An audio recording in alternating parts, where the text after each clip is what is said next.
Salut les amis, bienvenue sur jecréemonactivité.com. Alors pour être tout à fait transparent avec vous, eh bien, je vais vous présenter le test de rapidité de l'hébergeur SiteGround, un hébergement WordPress. Si vous avez suivi mes précédents tutos, vous voyez, je suis en train de tourner, vous savez que je suis en train de tourner une série de tutos concernant cet hébergeur que je teste un peu sous toutes les coutures. Donc là, je suis parti sur la base d'un hébergement, gros GoGeek ici. Puisque tout simplement je souhaite pouvoir faire de l'hébergement de clients tiers, donc on peut héberger des clients en marque blanche, ça c'est assez intéressant.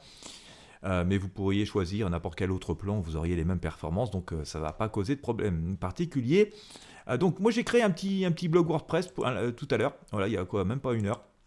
Je suis même pas sûr que les DNS soient complètement propagés partout, mais tant pis. Je vous ai présenté dans les précédentes vidéos comment créer son hébergement facilement sur SiteGround, comment installer un certificat SSL facilement aussi, même si vous n'êtes pas experte et que vous souhaitez vous offrir des performances extrêmement puissantes, puisqu'on est sur le cloud de Google, donc on fera difficilement mieux en termes de technologie. Et puis voilà, même si vous n'êtes pas expert, vous pouvez utiliser donc le meilleur de la technologie pour votre activité en ligne. Et donc voilà, ce site que je viens de créer, alors il n'y a rien dessus pour l'instant, c'est vraiment le site par défaut.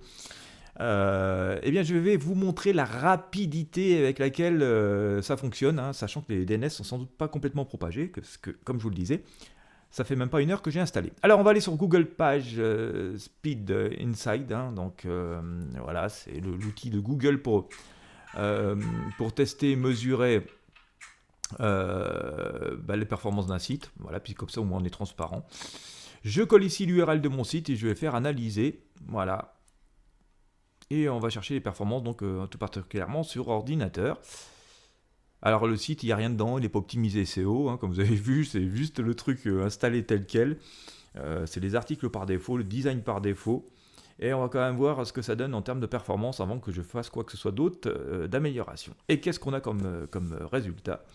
En termes de performance, on a 94%, alors que je n'ai pas optimisé mon site plus que ça. En accessibilité, on est à 100%, voilà, le site est accessible partout. En termes de bonnes pratiques, voilà, sur l'installation, le fonctionnement du site, nous sommes à 100% et je pense qu'en termes de performance, on pourrait peut-être monter à 100% si mes DNS étaient complètement propagés. Le SEO en lui-même n'est qu'à 82%, mais comme je vous l'ai dit tout à l'heure, j'ai absolument rien fait en SEO, j'ai même pas installé le plugin SEO. Et donc on voit bien qu'avant d'avoir fait quoi que ce soit, avant même d'avoir écrit un article correct et original, eh bien on est déjà sur de très très très bonnes bases avec cet hébergement. On va regarder ce que ça donne pour le mobile. Alors les performances vont être sans doute un peu moins bonnes. Pour le SEO, pareil, j'ai rien fait, donc c'est logique. Les bonnes pratiques, elles sont là, 100%, l'accessibilité, 100%.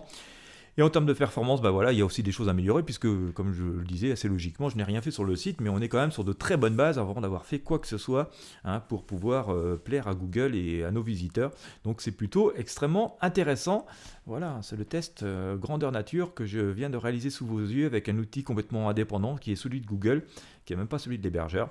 Et donc, voilà, si vous cherchez un hébergement de très bonne qualité, vous avez ce qu'il vous faut sous les yeux. Moi, je vous mets le lien de SiteGround dans la description de cette vidéo, lien affilié, je le précise au passage, pour être tout à fait transparent. Ça ne change pas grand-chose à vous. Mais je vous invite à faire des tests, à les mêmes, voilà, de créer un petit site internet, de le tester sous toutes les coutures, et puis vous verrez que c'est extrêmement utile.